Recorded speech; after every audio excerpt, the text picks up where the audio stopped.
So, here we are.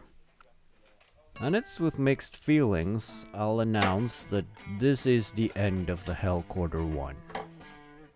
Luckily, it also marks the beginning of Hellcorder 2.0. And the reason I've been waiting until now is because I've been procrastinating and putting it off, but now I needed one of the solenoid valves for the bug zapper, which then just kicked everything into gear.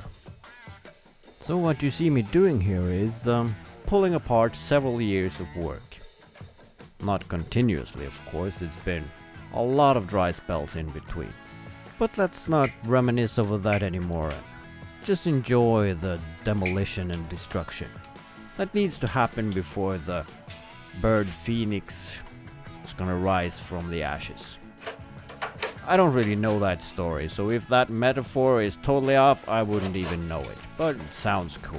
I mean, bird rises up, flames, dust, ashes. What's not to like with that? And it's kind of fun to see how everything was put together, because sometimes I get those, oh, that's the way I did it. And that's kind of cool. Or maybe I'm getting Alzheimer's. Let's hope it's not the latter. Now, if I can be completely honest with you here, and I feel I can with you, is that I really don't have anything to say here. But the video now lines up beautifully with the music and the transition to the next bit. Which means I really can't leave this part out, because that will screw everything up. So I'll just continue talking, although the video speaks for itself.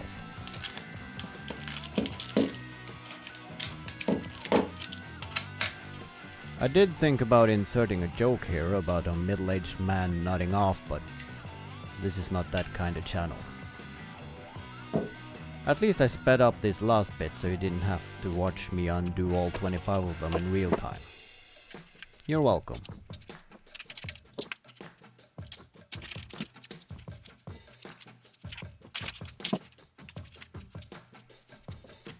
And if you know someone in need of a solenoid valve or two, or maybe a brass nut, I might know a guy. Unless I'll need them for my future bug zapper empire, that is.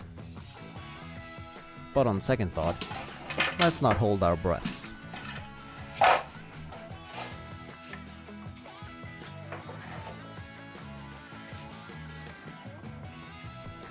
If I remember correctly, I said in the last video that I now have all the parts to build the Hellcorder 2.0. Well, that might be a truth with modifications. But one of the things I realized was that the springs on the solenoids were a bit on the weaker side. So I had to order some stronger ones. And that's what you see me doing here, changing out all the springs and all the 25 solenoids. Luckily, that wasn't a pain in the ass I feared it would be. Just almost. But then again, you know what I think about repetitive work. Which makes me ask myself sometimes, why did you even start this? Why couldn't you stop at 12? Why do you need 2 octaves? You're not even a musician. Well, I guess sometimes I just want more. Can you blame me? Can you blame anyone? Isn't that the essence of human beings? We yearn for more, better, stronger. Beer.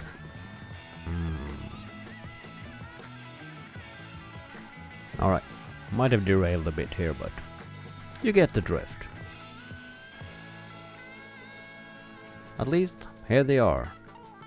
25 refurbished, now stronger solenoids. So, here's the plan. I've done some fundamental changes in the design. Mostly function driven, but also some aesthetically. Now the main change is that I've put the wind chest at the bottom, because several hundred years of organ building might be onto something. Now that subsequently leads to the recorders being mounted on top. Now that will allow for them to be top loaded, which then again will allow me to pull them out individually, tinker with them and then put them back in again without having to move or disassemble the Hellcorder casing itself. Nice. And then there's the knobs, controls, switches and everything, but I won't be covering that in detail here because there are still a lot of iterations to be done before that is remotely close to finished. What I have decided though is to group everything that has to do with signal processing together in the upper right corner, and the same with everything that got to do with power supply in the compartment below that. That will give a short and direct route down to the connection points on the wind chest, which will be in line with the previously mentioned cable management. And then we have to address the elephant in the room, which is the airflow restriction. Now with this design, where the recorders are sitting dead on top of the wind chest, it really doesn't allow for putting in any air restriction and allowing ample time for the airflow to become laminar again before entering into the recorders. That might be an issue. So that is what I'm going to be doing the next couple of days, trying to find a solution to that, which then subsequently might even alter the design fundamentally. But it is what it is. The main principle still remains the same. We take the recorder, and instead of using those very noisy solenoid valves, I'm now using solenoid pistons with felt covered tips, which will then open and close for the airflow to the recorders, more like traditional organs today. And instead of those clickety-clickety relay switches, I'm now using MOSFET transistor-based switches, which are smaller, quieter, draws less current, and if we pull these two together, hopefully we will have silence. Ish. That is the plan at least. So let's head over to the wind chest, here seen from above. Inside the wind chest I'm placing all the solenoids, and then all the transistor switches. And then I got the idea, why don't I just place the MIDI widgets there as well, because their only purpose is to serve the solenoids and the switches. And that means I only have to provide power, signal and air to the wind chest, making cable management a breeze. At least the part outside the wind chest. And then, as an added bonus, any airflow going through the wind chest will help cool the components. At least in theory.